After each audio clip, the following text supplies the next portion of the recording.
নতুন ওয়াকফ আইন ও সদ্য নির্বাচন কমিশনের এসআইআর নিয়ে বিশিষ্ট আলোচনায় বিশিষ্ট লেখক এবং সমাজসেবী মানিক ফকির, আমি ওনাকে জিজ্ঞাসা করব নতুন ওয়াকফের আইনের বিষয়টা এবং এসআইআর এর বিষয়টা, মানুষ বা রাজ্যের মানুষ জাতি ধর্ম নির্বিশেষে কিভাবে বাঁচবে এই বিষয়গুলো একটু আলোচনা করুন। মানিকদা, ওয়াকফটা নিয়ে শুরু করুন। আপনারা অনেকেই হয়তো ওয়াকফের অবস্থা খুবই ভালো ভেবেছেন, কারণ কিছুদিন আগে 15ই সেপ্টেম্বর, আপনারা একটু মনে রাখুন, যে মনে করুন, দেখুন 15ই সেপ্টেম্বর ওয়াকফ মামলার যে রায় ছিল সুপ্রিম কোর্টে, এবং সেই রায়ের পরে মুসলমান ভাইরা, মানে মুসলিম ধর্মের বড় বড় নেতারা, সে বম্বের হোক, দিল্লির হোক, সর্বভারতীয় হোক বা পশ্চিমবঙ্গের হোক, এরা আনন্দের সঙ্গে বলেছিলেন যে আমরা জয়লাভ করেছি। মানে এক অর্থে কয়েকটা জিনিস স্টে দেওয়া হয়েছে, মোটের ওপর ভয়ের আর কিছু নেই। এই কথাটা শোনার পর মুসলিম সমাজ মোটামুটি ভাবে ঘুমিয়ে পড়েছে। ঘুমিয়ে পড়ার অনেকদিন পরে হঠাৎ ঘুম ভেঙেছে, তখন আই লাভ মোহাম্মদের বিভিন্ন জায়গায় প্রোগ্রাম হয়েছে। আর আমি তারও আগে থেকে, এই যে ওয়াকফ রায় 15ই সেপ্টেম্বর বেরোনোর 6 মাস আগে থেকে চিৎকার চেঁচামেচি করছি, লোকে আমাকে পাগল বলছে। ঠিক যেভাবে আমি শান্তনু ঠাকুর, অসীম সরকারদের নাগরিকত্ব আইন, সিএ সব মিথ্যা কথা এসব বলতাম, ঠিক একইভাবে তারা আমাদের কথা শোনেনি, মুসলিম ভাইরাও শোনেনি। আমার যে বিশ্বাসটা ছিল অনেকটা ভেঙে গেছে। আমি মনে করেছিলাম যে মুসলিম ভাইরা অনেক বেশি সচেতন এবং অ্যাডভান্স, কিন্তু এরাও যে গুরুবাদের উপর বিশ্বাস করে এটা আমার ধারণা ছিল না। অবশ্য এটার দোষও খুব কম সাধারণ মানুষের, কারণ হাইকোর্টের বিখ্যাত অ্যাডভোকেট 2-4 জন, তারাও কিন্তু একই রায় দিয়েছে। তো হাইকোর্টের বিখ্যাত অ্যাডভোকেট যদি সেই কথাটা বলে, কেউ বলছে এই রায় সুপ্রিম কোর্ট এই রায়ের মাধ্যমে বিজেপির কানের কাছে ঠাটিয়ে চড় মেরে দিয়েছে, কেউ বলছে আমরা ধন্যবাদ জানাই। তো আমি তারপর থেকেই বিভিন্ন লোককে বলে বেড়াচ্ছি। তো তারপর আমি ভাবলাম, কেউ যখন শুনছে না, বক্তব্য রাখতে কেউ বলছি, তখন আমি আমার বন্ধু মফক্কুরের কাছে এলাম। আমি যা দেখলাম, এই একজন যে পাগলা করে দিতে পারে, এর কোটি কোটি লোক ভিউয়ার্স, এবং আসল সত্যটা মানে মানুষের কাছে তুলে ধরা আমাদের কাজ, মেইন কাজ। সেইটার জন্য আমি ওর কাছে এলাম এবং বললাম, আপনারা সবাই শেয়ার করে দিন ভিডিওটা। আরিফ, নির্মল, জাহিরুল যারা আছে সবাই শেয়ার করো, গুরুত্বপূর্ণ আলোচনা। মূল বিষয়টা হচ্ছে 15ই সেপ্টেম্বরে যে রায় দিয়েছে কোর্ট, সুপ্রিম কোর্ট ওয়াকফ নিয়ে, তাতে বলেছে 73টা যে মামলা ছিল, এই 73টা মামলার কারণ ছিল যে 43টা পয়েন্ট ছিল এই আইনের মধ্যে, যে 43টা পয়েন্ট হচ্ছে সমস্ত ওয়াকফ সম্পত্তি নিয়ে নেওয়ার মতো, একদম ধূলিসাৎ করে দিয়ে ভারত থেকে মুসলমান ধর্মটাকেই বন্ধ করে দেওয়ার মতো 43টা পয়েন্ট ছিল। তো এই 43টা পয়েন্টের বিরুদ্ধে মামলা চলেছিল, এবং সুপ্রিম কোর্ট, আপনারা যদি যেহেতু আপনাদের হাতে মোবাইল আছে, আপনারা 15ই সেপ্টেম্বর 2025-এর সুপ্রিম রায়টাকে বের করুন, দিয়ে নিচের দিকে চলে যান, দেখুন উপসংহার 209 নম্বর প্যারা। ওখানে বিচারপতি বলছেন, সুপ্রিম কোর্ট বলছে সমস্ত মামলাগুলো বিচার বিশ্লেষণ করে দেখা গেল যে একটা মামলাতেও স্টে দেওয়া যাবে না, এবং একটা মামলাতেও জেতানো যাবে, এরা পুরোটা রিজেক্ট। মানে কেন্দ্রীয় সরকার যা বলছে ঠিক বলছে। হ্যাঁ, একদম ঠিক বলছে। একটাতেও জেতেনি, এই একটাতেও জেতেনিটা এমন ভাবে বাজারে প্রচার হয়ে গেল যেন জিতে গেছে। ব্যাস, মুসলিম ঘুমিয়ে পড়ল। আর কিছু মুসলিম নেতা পশ্চিমবঙ্গের জনপ্রিয়তার জন্য বা যে কোনো কারণে হতে পারে, তারা মানুষকে বলল আমরা জিতে গেছি, তো শুয়ে পড়ল। আমি গত 6 মাস ধরে আমার এই যেহেতু আমি ওয়াকফ আন্দোলনের সঙ্গে ওতপ্রোতভাবে জড়িত, বক্তব্য রাখতে যাই, আমি সব নেতাদেরই মোটামুটি চিনি বা আমাকে চেনে, রেসপেক্ট করে। আমি তাদের মোটামুটি পায়ে ধরেছি যে সত্যিটা বলে দাও, কারণ আল্লাহর সম্পত্তি কোনো ব্যক্তিগত মানুষের নয়। জনগণ তার আল্লাহর সম্পত্তি রক্ষা করতে তারা কি করবে তারা বুঝে নেবে। লাখ লাখ লোক বেরিয়ে পড়বে এবং কৃষক আন্দোলনের মতো ঘটবে, আলটিমেট কিছু একটা উপায় হবে। তো তারা কেউ বলল না, না বলার ফলে আমাদের যেটা হলো সেটা ওয়াকফ যত সম্পত্তি আছে 800 বছর ধরে, মানে এক সময় আপনারা জানেন যে আমাদের বেশিরভাগ আমরা ছিলাম বৌদ্ধ এবং ব্রাহ্মণ্যবাদের চরম অত্যাচারের সময় মনে হয়েছিল কেউ একটা এসে আমাদের বাঁচাবে। তখন ইখতিয়ার উদ্দিন মোহাম্মদ বিন বখতিয়ার খলজি এসেছিলেন এবং তারপর থেকে আরব দুনিয়া থেকে এই যে জাহাজে করে ব্যবসাদাররা আসতো তাদের সঙ্গে মুসলিম সাধু সন্তরা চলে আসতেন এবং একেশ্বরবাদের দীক্ষা দিতেন। ফলে অত্যাচারিত নিম্নবর্ণের মানুষরা বাঁচার জন্য একেশ্বরবাদের দীক্ষা নেয় এবং একটা সাম্য প্রতিষ্ঠা হয়। একই গ্রামে একই অঞ্চলে হিন্দু মুসলমান পাশাপাশি থেকে একটা শান্তির বাতাবরণ তৈরি হয়। আমরা অনেকেই জানি, আমরা বলি যে ভারতবর্ষ পরাধীন হয়েছে 1947 সাল 1757 সালে পলাশির প্রান্তরে।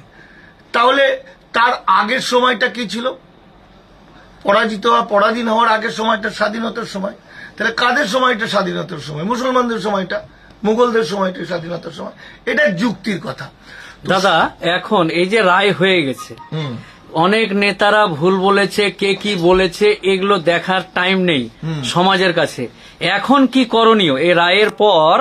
এই ওয়াকফ সম্পত্তি, দরগা, খানকা, মসজিদ, কবরস্থান বাঁচাতে এখন কি করা উচিত? আপনার একজন বিশিষ্ট লেখক এবং এই নিয়ে বিশেষ রিসার্চ করেছেন, আপনি যে কথাগুলো বলছেন প্রত্যেকটা ডকুমেন্টেড ভিত্তিক এবং কাগজপত্র নিয়ে। এখন সমাজের কি করা উচিত? এখন আজকে হচ্ছে 27 তারিখ, সম্ভবত 28 তারিখ, আর মাত্র 3 দিন আর মাত্র 1 মাস 7 দিন আছে। এই 1 মাস 7 দিনের মধ্যে ওয়াকফ বা ইউজার 90% ওয়াকফ চলে গেছে, সেটা কিছু আর করার নেই। কারণ উত্তরপ্রদেশের 1,26,000 ওয়াকফ সম্পত্তি ছিল আমাদের যাদের কি বলে সুন্নি ওয়াকফ বোর্ডের, তারা উদ্ধার করতে পেরেছে মাত্র 100টা। 1,26,000-এর মধ্যে 100টা উদ্ধার করতে পেরেছে। শিয়ারাও 150টা উদ্ধার করতে পেরেছে 8,500-8,500-এর মধ্যে। তো ওইগুলো আর কিছু করার নেই। এই যে কুতুব মিনার হোক, এখানকার হাজারদুয়ারি হোক, এখানে ধর্মতলার মোড়ে টিপু সুলতান মসজিদ হোক, যাই হোক, নাখোদা মসজিদ হোক, এগুলো কিন্তু আইনত আর কিছু করার নেই। বাকি যে 2-4টে পড়ে আছে, সেই 2-4টে পড়া আছে, মানে ধরুন 5 বছর আগে কেউ ওয়াকফ করেছে, 25 বছর আগে করেছে, সে মারা গেছে, কিন্তু তার আত্মীয় স্বজন তো বেঁচে আছে, ছেলেপিলেরা, তারা তো পিঠ দলিল ফলিল তুলে লিখে লুকে দিতে পারতো রেজিস্ট্রি করে। এই রেজিস্ট্রি করার লাস্ট ডেট হচ্ছে ডিসেম্বরের 5 তারিখ। এটাই পোর্টালটার নাম। একটা ওয়াকফ সম্পত্তি আছে যেটা টাটকা এবং সে তার জমির কাগজপত্র সব আছে। এই কাগজপত্রগুলো নিয়ে এখন কি করলে ওই সম্পত্তিটা আজকে আমার কাছে শুনে 1 ঘন্টা 2 ঘন্টার মধ্যে ছোটাছুটি করে উম্মিদ বলে একটা পোর্টাল আছে, উম্মিদ, হ্যাঁ, কেন্দ্রীয় সরকারের উম্মিদ পোর্টাল, হ্যাঁ, ওই পোর্টালের মধ্যে ডকুমেন্ট দিয়ে এন্ট্রি করে ওইটাকে বাঁচাবে। আর দিন 7 আগেকার খবর বলছি, আমার কাছে পেপারস আছে, আসাদুদ্দিন ওয়েসি সাহেব স্যারেন্ডার করেছে, মুসলিম পার্সোনাল ল বোর্ড স্যারেন্ডার করেছে। তারা বলছে আর কিছু করার নেই এবং তারা বলছে যে কটা পারা যায় তোমরা বাঁচানোর চেষ্টা করো, অলিতে গলিতে।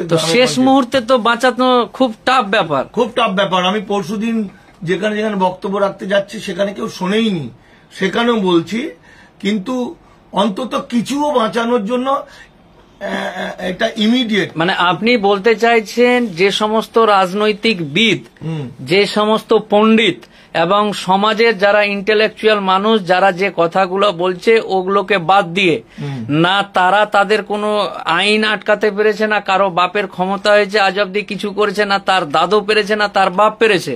এখন যেগুলো আছে পারবি না, যখন যা আছে ঠিক কর, এটাই তো। হ্যাঁ, খুব তাড়াতাড়ি, আর মানে সময় নেই, কারণ এসআইআর পড়ে গেছে, এসআইআর বিভিন্ন অফিস বন্ধ হয়ে যাবে, কাগজপত্র তুলতে পারবে না। এটা 15 সেপ্টেম্বরের পরেও যদি বলে দিত তাহলেও 100টার মধ্যে 1-2টো তো বাঁচানো যেত। এটা যেটা হবে সেটা সমস্ত মসজিদগুলো এবং কবরস্থানগুলো চলে যাবে। কবরস্থানগুলো অলরেডি চলে গেছে, 1 নম্বর খতিয়ানি হয়ে গেছে। 1 নম্বর পশ্চিমবঙ্গ প্রতিটি রাজ্যে, মুর্শিদাবাদের অনেক দেখছি মানে চলে গেছে, নাই দেখাচ্ছে না। তার কারণ হচ্ছে মুর্শিদাবাদের বেশ কিছু আমার কাছে হোয়াটসঅ্যাপে মেসেজ এসছে যে আর দেখাচ্ছে না, আমার কাছে বাংলার ভূমিতে আর দেখাচ্ছে না। আমার কাছে তো ডকুমেন্ট আছে। 2014 সালে বিজেপি আসার পরে এই যে কবরস্থানগুলো ঘিরে দেওয়ার নাম করে কাগজপত্র নিয়েছিল, এটা কালেক্টরদেরকে কন্ট্রোল করে সেন্ট্রাল গভর্নমেন্ট। সেন্ট্রাল গভর্নমেন্ট করিয়েছে এটা। রাজ্য সরকার বলছে আমি মানি না, আমি ইমপ্লিমেন্ট করব না। তো রাজ্য সরকার কে? রাজ্য সরকার কদিন বেঁচে থাকবে? রাজ্য সরকার যদি চলে যায় তাহলে তো সব ভেঙে দেবে, বোঝা গেল? তো এটা কেন হলো? এটা আমার একটা কুভাবনা, আমি তো সবসময় সমালোচনা করি। সেটা হচ্ছে এই আইনটা হয়েছিল, প্রচারটা কি করেছিল, ওয়াকফের সব সম্পত্তি দখল করে নিচ্ছে, তাহলে দখলদারদের হাত থেকে বাঁচাতে হবে। ফলে অনেক মুসলমানরা ওয়াকফ সম্পত্তি আইনের পক্ষে চলে গেছিল, কিন্তু টোটালটা উল্টো। এই আইনটা হচ্ছে 1995 সালে ওয়াকফ সংশোধনী আইনে ছিল 107 নম্বর ধারা, যেখানে বলা হয়েছিল 12 বছর যদি ওয়াকফ সম্পত্তি কেউ দখল করে তাহলে যদি সে দখল করে তাহলে তার পানিশমেন্ট হবে, অনেক রকম শাস্তি ছিল 107 নম্বর ধারা। কিন্তু এই আমি বলছি যে ধারা টারা বাদ দিয়ে এখন এই আইনে তুলে দিয়েছে, বাঁচবে কি করে? এটা মানে ওরা মালিক হয়ে গেছে। প্রথম কথা হচ্ছে যারা পয়সাওয়ালা, যারা বড় বড় নেতা, যাদের ওয়াকফ সম্পত্তি দখল করে আছে তারা সব মালিক। আচ্ছা, তাহলে মালিক যখন হয়ে গেল তাহলে বিজেপির বিরুদ্ধে যাবে কেন? জায়গাটা এখানে। তাহলে তাদেরকে রিকোয়েস্ট করতে হবে, অথবা এখন তাদেরকে কোনো কথা না বলে, না ধরুন আমার গ্রামে আমার বাপ চাচারা চাঁদা তুলে একটা এলাকাতে মসজিদ করেছে, যে মসজিদটা জিভ দিয়ে চাটা যায়, ঠিক আছে, এত পরিষ্কার পরিচ্ছন্ন। আমার বাপ চাচারা জলসা জুলুস করে বিভিন্ন এলাকায় চাঁদা তুলে মসজিদ করেছে। আমার বাপ চাচারা মারা যাওয়ার পর বা মা খালা যারা আছে মরে যাওয়ার পর কবরস্থান দিবে, এগুলোকে বাঁচাবে কি করে? দেখুন, এগুলো বাঁচানো, এই আইনটা যখন বিল হলো তখনই আন্দোলন করা উচিত ছিল। আচ্ছা, সেটা হয়নি, এখন ছেড়ে দিন। এখন হচ্ছে আমরা নেতাদের পাল্লায় পড়ে বা বিভিন্ন রকম সকালবেলাতেই ছুটে কাগজপত্র খুঁজে কালকেই উমিদ পোর্টালে আবেদনের চেষ্টা করবে। একটা মনে হয় লিঙ্ক ওরা দিয়েছিল, মুসলিম পার্সোনাল ল বোর্ড, ওরা বলে দেবে কিভাবে কি করতে হবে। কলম পত্রিকায় বেরিয়েছিল, আমি কলমে ধারাবাহিক লিখি, ওখানেও বেরিয়েছিল। আপনজন বলে একটা পোর্টালেও দিয়েছিল। ফলে আর দেরি না করে 1-2 দিনের মধ্যে এটা করতে হবে, কারণ এসআইআর এর প্রক্রিয়া শুরু হলে সেগুলো আর করা কঠিন হয়ে যাবে। আচ্ছা, এবার একটু আলোচনা করি এসআইআর নিয়ে। আপনি বরাবরই বলছিলেন আমরা রাজ্যের মানুষ আপনাকে অনেক সময় পাগল বলেছি, বুঝে না, বেশি বকছে, এটা বলেছি, এই লোকটা বেশি বকে, কাজ কাম নেই, যে স্যার এই বাদ চলে যাবে, ওই বাদ চলে যাবে, যেটা সত্য। কারণ আপনার যারা ভিডিও দেখে তারা ভেবেছে যে ভালো ভালো লোকগুলো নিজের সংসার পরিবার পরিজন নিয়ে ব্যস্ত আছে, আর এই লোকটা শুধু খালি কে মরে যাবে, কে রোহিঙ্গা হয়ে যাবে, কে বাংলাদেশি হয়ে যাবে, কোন হিন্দুর নাম কাটা যাবে, কোন মুসলমানের নাম কাটা যাবে, তাড়াতাড়ি বাঁচো, এই করে বাঁচুন, ওই করে বাঁচুন, আপনাকে কেউ গুরুত্ব বা পাত্তা অনেক সময় দিতে চায়নি। কিন্তু আজকে আপনার যতগুলো কথা, সব কথাগুলো সত্য হয়েছে। সত্য হওয়ার পরে এখন সবাই হাড়ে হাড়ে টেট পাচ্ছে। এসআইআর বলেছিল আটকে দিব, এই করে দেবো, সেই করে দেবো, কেউ কিছু করতে পারেনি, অমুক তারিখের মধ্যে কাগজ দে বাবা, এই যে ব্যাপারটা। এই পরিস্থিতিতে এসআইআরটা কিভাবে দেখছেন আপনি, আর কিভাবে এসআইআর থেকে মানুষ নিজেকে রক্ষা করবে বা সুরক্ষিত করবে, বা ভোটের নাম টাম কিভাবে তুলবে? সবাই শেয়ার করে দাও, একটু সবাই শেয়ার করে দাও। আনিকুল, আব্বাস, দেখুন, পশ্চিমবঙ্গ কিন্তু কিছুটা ফেসিলিটি পেয়েছে বাঁচার জন্য। আচ্ছা, কারণ আসামের যে 19 লক্ষ মানুষ বেনাগরিক হয়েছে, তার কারণ এরা সবাই ছিল নাগরিক। কারণটা আপনারা জানেন যে 71 সালের পরে যারা আসামে গেছে তারা বেনাগরিক, এবং 71 সালের পরে যারা গেছে তাহলে এনআরসিতে সে আবেদন করবে কেন? একটা পাগলও তো নিজের ভালো বোঝে। সে যদি জানে যে আমি আবেদন করে ধরা পড়ে যায়, তাহলে 19 লক্ষ মানুষ বোকা নয়। তাহলে নাগরিকদের বেনাগরিক করা হয়েছে। আসাম রোহিঙ্গাদের কাছ থেকে ইতিহাস শেখেনি, আসামের কাছ থেকে বিহার শেখেনি। ফলে ওদেরকে বলেছে একটা করে কার্ড দেবো, কাগজ দেবো, ওরা সব লাইন দিয়ে কাগজ জমা দিয়ে দিয়েছে। বিহারে দেখা যাচ্ছে, বিহার কিন্তু বাংলা ভাগ হয়নি, বিহারের মা রেপ হয়নি, বিহারের এখানকার অসংখ্য মুসলমান সবকিছু ছেড়ে কাঁদতে কাঁদতে পূর্ব পাকিস্তানে চলে যায়নি। পূর্ব পাকিস্তান থেকে অসংখ্য হিন্দু কাঁদতে কাঁদতে এখানে আসেনি, ফলে তথাপি বিহারে 83 লক্ষ বাতিল হয়েছে। প্রথমে শুনেছিলাম 67, পরে শুনলাম 47, এখন জানা গেল 83 লাখ। তো এই 83 লোক হচ্ছে ভূমিপুত্র। তাদের মধ্যে থেকে অবৈধ অনুপ্রবেশকারী, রোহিঙ্গা এসব বলে কজন ধরা পড়েছে? 315 জন।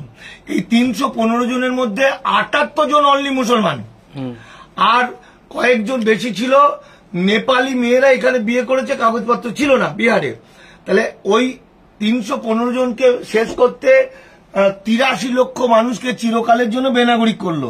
আমরা ঘুমিয়ে আছি, কিন্তু বাংলা এটা দেখে ফেললো। তাহলে আমার বক্তব্য না, তার মানে আপনি বলতে চাচ্ছেন এসআইআর এ মুসলমান হিন্দু বলে ব্যাপার নয়? না না না, ওসব কিছু না। তার মানে আমি বলতে চাইছি যে আমি একটা ভিডিওতে বললাম বা বলছি, আগে ভূমিপুত্র যে বিহারের 83 লক্ষ লোককে ফেরত দাও, তাদের নামটা তুলে দাও, তারা তো অরিজিনাল নাগরিক। তারপরে নাই পশ্চিমবঙ্গ করবে, তাই তো? তা নাহলে ওটাকে নিষ্পত্তি করতে বলে এটা করবে।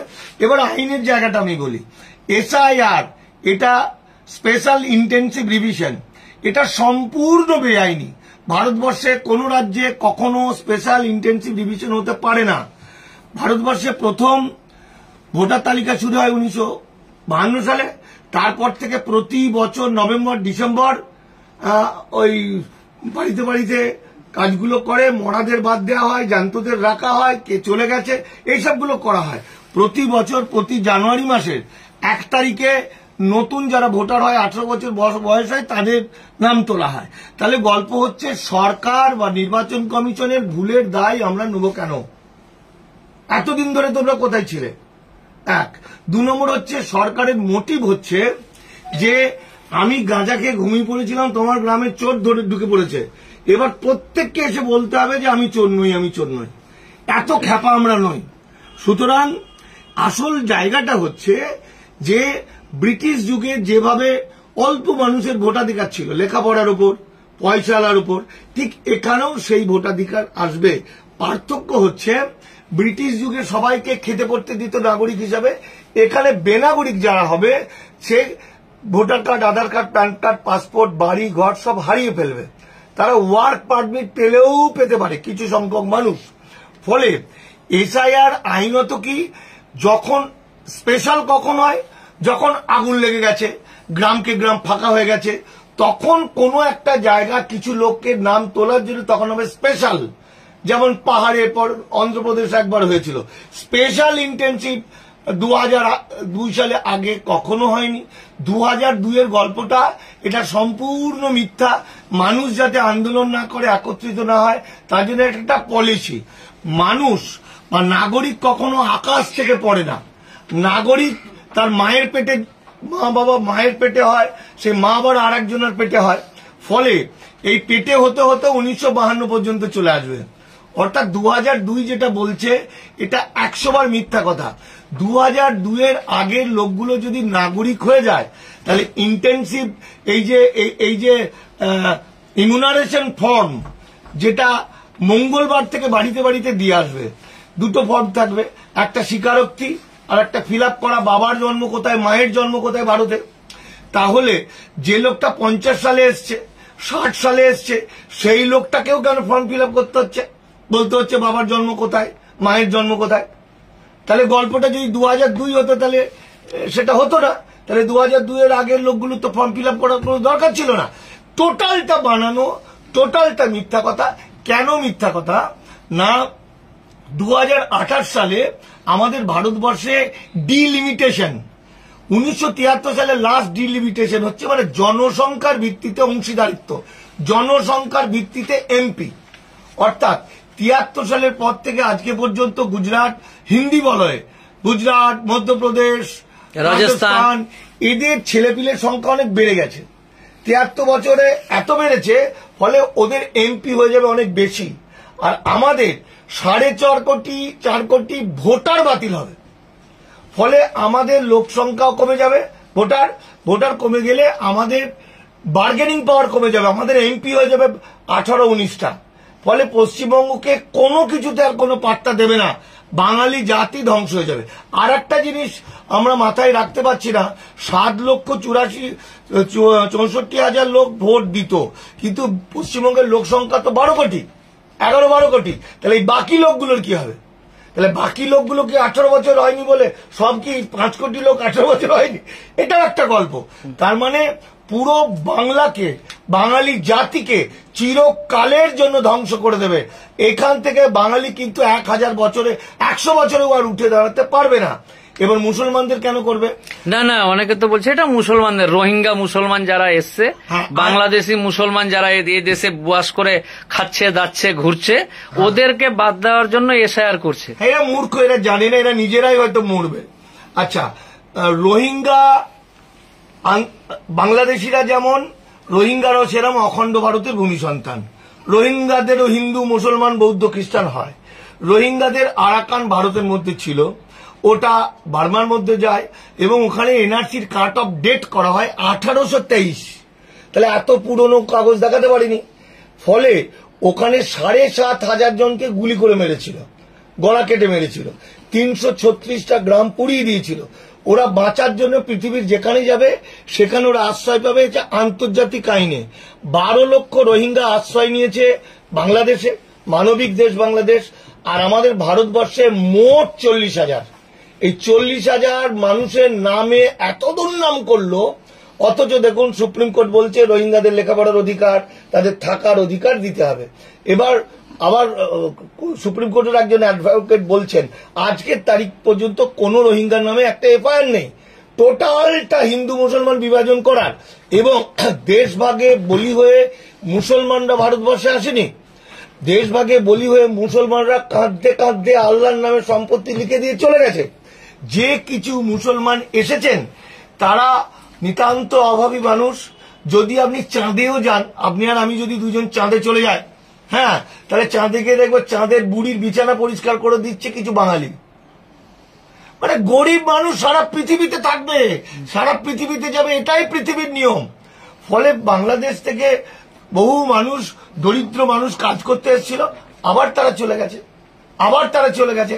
মুসলমানদের এফেক্ট হবে না, কিন্তু মুসলমানদের এফেক্ট না করলে তো হিন্দু উদ্বাস্তুদের ধরতে পারবে না। তাহলে এফেক্টটা কি করে হলো? কারণ আবার বিহারে অত মুসলমান কেন বাতিল হলো? লক্ষ লক্ষ মুসলমান বাতিল করে দিয়েছে। তার কারণ হলো মুসলমানদের বাতিল করতে পারলে তবে হিন্দু উদ্বাস্তুরা নাচানাচি করবে এবং ধরা পড়বে।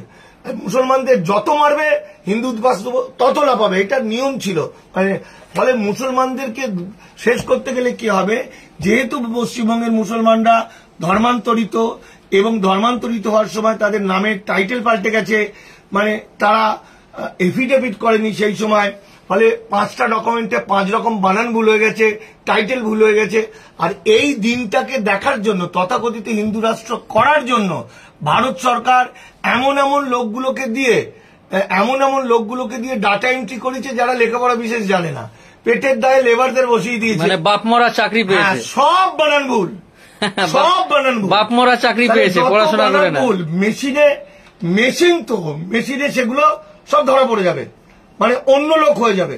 এই অন্য লোক হয়ে যাওয়া, অনেকে বলছে মানিক ফকির টুপি পরাচ্ছে লোককে। হ্যাঁ, সে বলুক না, হ্যাঁ, সে আর কি বলবে। এখন আর আমাদের কিছু বলার আর কোনো সময়ও নেই। আর যা হবে হবে। আর পচা গন্ধ বেরোচ্ছে উদ্বাস্তুদের মধ্যে, ফটফট ফটফট করছে, পচা গন্ধ হয়েছে, মরে পচে গেছে। আর মুসলমানদের মধ্যে এত অশিক্ষিত আগে জানতাম না। ভারতবর্ষের যত আন্দোলন হয়েছে মুসলমানরা সবচেয়ে আগে, একমাত্র এই আন্দোলনে করলই না। অথচ একটা ব্লকে 40 থেকে 50,000 মানুষ যাবে, মুসলমান যাবেই। তুমি পরে মিলিয়ে নিও, কাগজ আছে বলছে। আরে কাগজ, একটা জিনিস বুঝতে হবে, এটা তো আইন। একটা হুবহু কাগজ হয়ে যেতে পারে, ওটাকে নকল বলা হয়।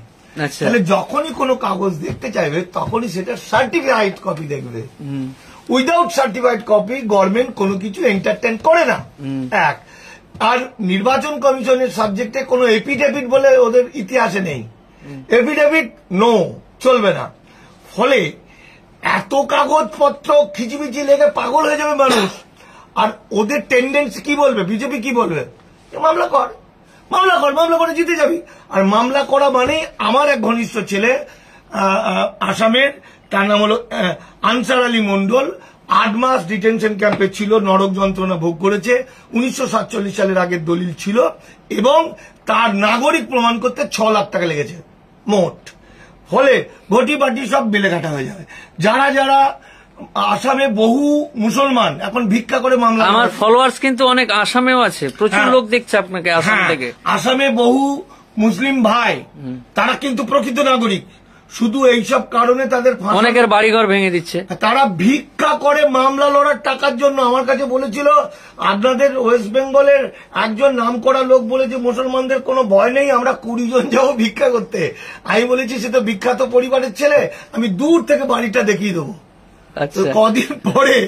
কদিন পরে এই মানুষগুলো ছুটবে তার বাড়িতে বাঁচানোর জন্য। ফলে এই বিষয়ে কোনো রাজনীতি নেই, কোনো পার্টি পলিটিক্স নেই, এটা ভারতের আইন। এবং এই যে এগুলো বলছেন আপনাকে অনেকে আরএসএস এর লোক বলছে। হ্যাঁ, আরএসএস এর লোক বলে, কেউ আমাকে চটির চাঁটা বলে। আচ্ছা, চটির চাঁটা, চটির চাঁটা এবং আরএসএস এর বলার কারণ আছে, যথেষ্ট কারণ, তাদের কোনো আমি দোষ দিতে পারি না। তার কারণ তাদেরকে আপনি ভালোবাসেন। হ্যাঁ, আরএসএস বিজেপি আজকে যে কথাটা বলছে সেই কথাটা আমি 2 বছর আগে বলে দিচ্ছি বা 6 মাস আগে বলে দিচ্ছি, তাহলে জানছে কি করে মানিক ফকির? তাহলে ভিতর থেকে সব জানে না? তা না, আমার কিচ্ছু কৃতিত্ব নেই। আমার একটা কৃতিত্ব আছে, শুভেন্দুকে মারবো বলা, জুতো মারবো বলা, এটা কৃতিত্ব। বাকিটা যে কেউ আমার মতো যদি সারাদিন ওইটা নিয়েই ভাবে, আমি গবেষণা করি, তো যে কেউ বলতে পারে। আপনি তো গবেষক। যে কেউ পড়াশোনা করলে, পুরনো তথ্য ঘাটলে যে কোনো লোক একই কথা বলবে, আমিও যা বলবো সেও বলবে, কেউ ওগুলো ভাববে না। ফলে ভাবছে তাহলে আমি আগে থেকে বলে দিচ্ছি। এটা গেল এক। আর চটি চাঁটা কেন? চটি চাঁটা হচ্ছে যে মুখ্যমন্ত্রী মমতা ব্যানার্জি যেগুলো বলছে সেগুলো বেআইনি কথা, বেসলেস, বেআইনি, বেসলেস না, বেসলেস বলবো না, তাহলে আমাকে বেসলেস বলতে হয়।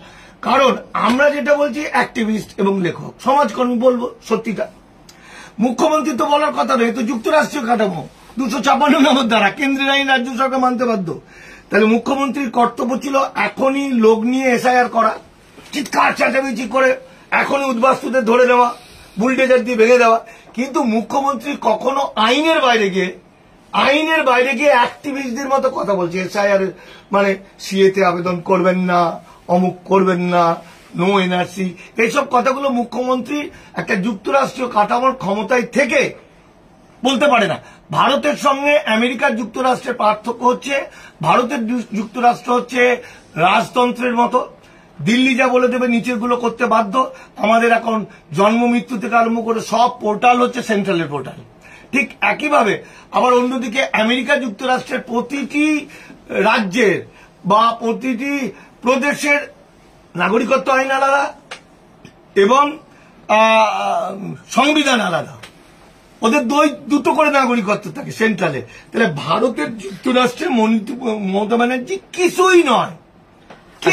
এসআইআর ডিক্লেয়ার হলো, তখন মিষ্টি খাওয়াচ্ছে যে মুসলমানরা যাবে এবার।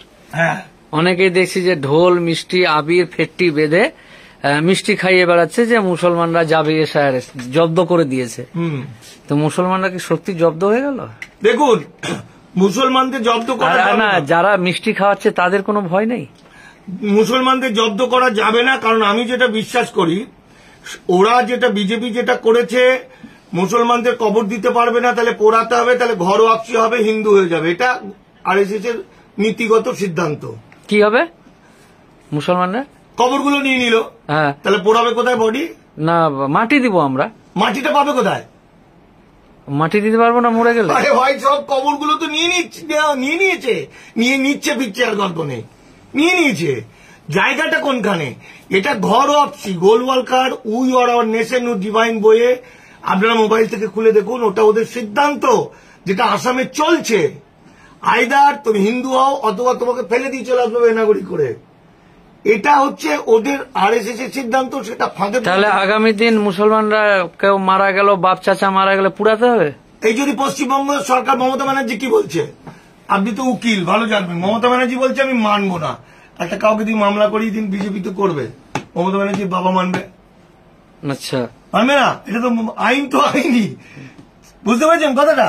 কিন্তু উনি বলছেন যে কামরুজ্জামান পরশুদিন একটা জায়গায় বক্তব্য রাখতে গিয়ে বলছে আমি ছিলাম, যে মমতা ব্যানার্জি মুখ্যমন্ত্রীর সঙ্গে আলোচনা, সে বলছে আমি মরে গেলেও আমি এখানে ইমপ্লিমেন্ট করব না। আজ অব্দি প্রথম বলেছিল আধার কার্ড লিঙ্ক করতে হবে না, করতে হয়েছে। সিএ মানবো না, ক্যা ছি ছি, আইন হয়ে গেছে। তো প্রত্যেকটা 3 তালাক মানবো না, মানতে হয়েছে, সবই তো মানতে হচ্ছে। দেখুন মুখ্যমন্ত্রী যেটা বলেছেন, ভোটার কার্ড, আধার কার্ড, প্যান কার্ড থাকলে নাগরিক, দুটো মানে উনি কি বলেছেন? ভুয়ো ভোটার কার্ড থাকলে নাগরিক, ভুয়ো আধার কার্ড থাকলে নাগরিক, ভুয়ো প্যান কার্ড থাকলে নাগরিক বলেনি তো? প্রত্যেকটা কটার দুটো করে মানে থাকবে। অর্থাৎ উনি একজন জননেত্রী বা উনি লড়াই করার লোক, তো প্রতিবাদী, ওনার উত্থানটা তো আন্দোলনের মধ্য দিয়ে, ফলে ওই রাষ্ট্রের সত্তা থেকে বেরিয়ে আসতে পারে, বেরিয়ে চলে যান কখনো কখনো। ফলে কোনো মতেই আইনের চোখে তিনি যে কথাগুলো বলেন ওগুলো বলতে পারেন না। এই যে বলছে মানিক ফকিরের খেয়ে দিয়ে কাজ নাই, শুধু হিন্দু বিরোধিতা করা। আপনি কি খতনা দিয়ে মুসলমান হয়ে গেছেন নাকি? না না, উনি যিনি বলছেন উনি আদৌ হিন্দু কিনা উনি নিজে জানেন না। আচ্ছা, হিন্দু শব্দটার মানে জানেন না, হিন্দু কাহারা। আপনি নিশ্চয়ই বিজেপির লোক, তাহলে আপনি দয়া করে, আমি কত ভদ্র হয়ে গেছি, দয়া করে বলছি, গালাগালি দিচ্ছি না। না, আমার চেম্বারে বলছি, চেম্বারে ল চেম্বার এবং বিখ্যাত একজন উকিলের কাছে আছে বলে। তো আপনি একবার কলেজ স্ট্রিটে গিয়ে হিন্দুত্ব বলে একটা বিখ্যাত বই আছে বিডি সাভারকারের, রাষ্ট্রমীমাংসা আর হিন্দুত্ব, এই দুটো বই একটু কিনবেন। হিন্দু কাহাকে বলে তার মধ্যে দেখবেন সেখানে বলছে ব্রাহ্মণ ক্ষত্রিয় বৈশ্যবাদে আর কেউ হিন্দু নয়। আচ্ছা, সবাই জিজ্ঞাসা করছে মানিকদা যে মুসলমানরা কিভাবে বাঁচবে, আপনাকে সবাই ভালোবাসে, সবাই জিজ্ঞাসা করছে। মুসলমানদের একটা কথা আমি বলি, এখনো বলছি, আমি মাঝে মধ্যে হতাশ হয়ে যাই। একটা বই লিখছি, সেটা আপনারা দেখবেন, আমি নামটা বলছি না, তাহলে গালাগালি দেবেন আপনারা, নামটা বলবো না।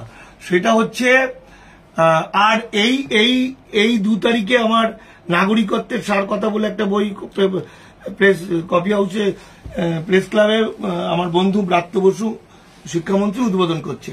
মুসলমানরা বাঁচবে এই কারণে, এই যে আরব দুনিয়া থেকে যে মানুষরা এসেছিলেন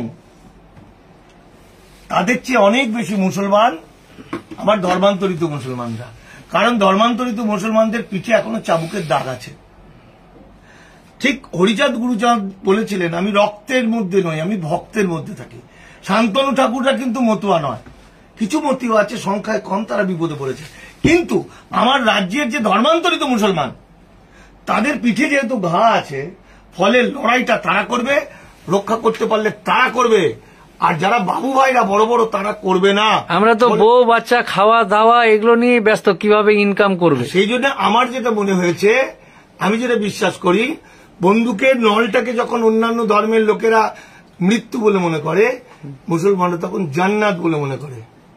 এখনো যদি একটু মানে লিডারশিপ পায়, লিডারশিপ মানে ওই লিডারশিপ না, বড় বড় নেতা না, পলিটিক্যাল। আমি ছোট্ট দুটো কথা জিজ্ঞাসা করি আপনার কথা মতো। তাহলে ওয়াকাফ সম্পত্তি মানে মসজিদ, মাজার, কবরস্থান, মাজার, দরগা, খানকা যা আছে সব চলে গেছে?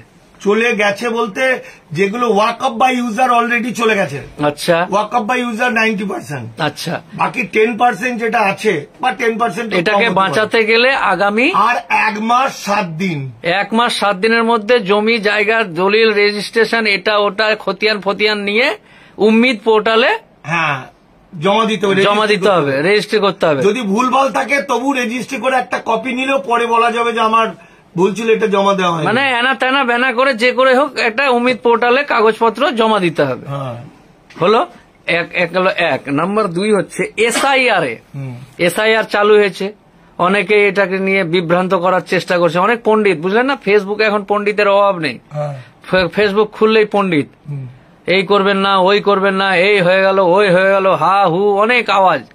তো অ্যাকচুয়াল এসআইআরে মুসলিমদের কতটা ক্ষতি, হিন্দুদের কতটা ক্ষতি, দেশের নাগরিক যারা আছে তাদের কতটা ক্ষতি?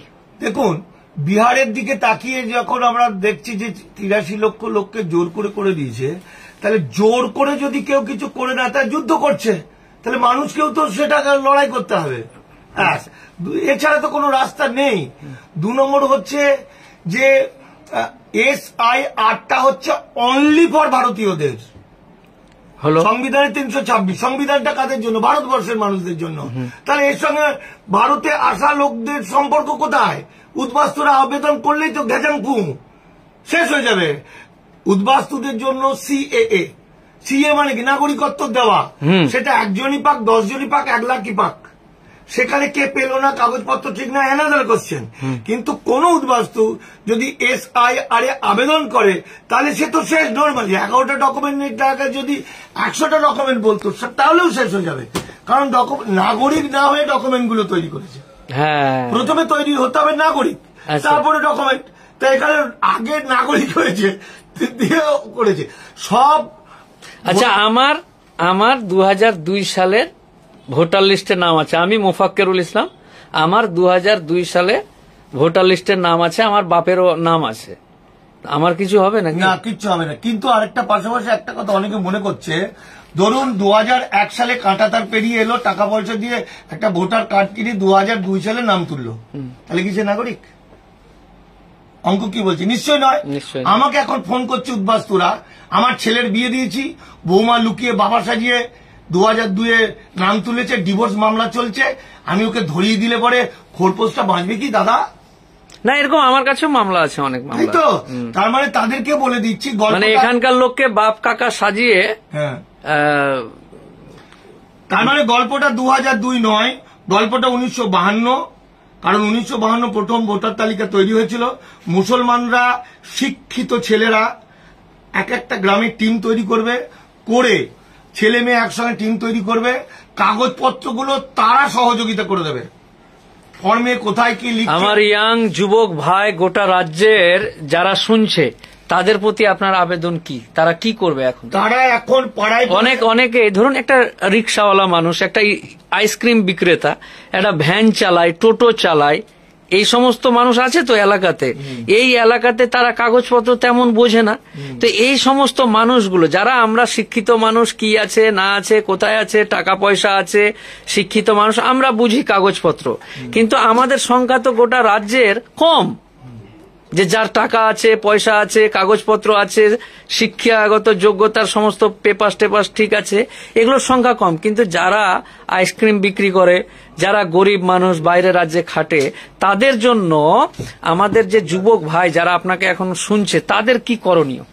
দেখুন, প্রত্যেকটা গ্রামের একটা করে ক্যাম্প করতে হবে, যে ক্যাম্পগুলো হচ্ছে শিক্ষিত ছেলেমেয়েরা থাকবে, তারা বিএলওদের উপর নির্ভর না করে, বিএলওরা যে ফর্মগুলো বাড়িতে বাড়িতে দিয়ে যাবে, সেই ফর্মগুলো তারা দেখে সুন্দর করে ফিল আপ করিয়ে দেবে।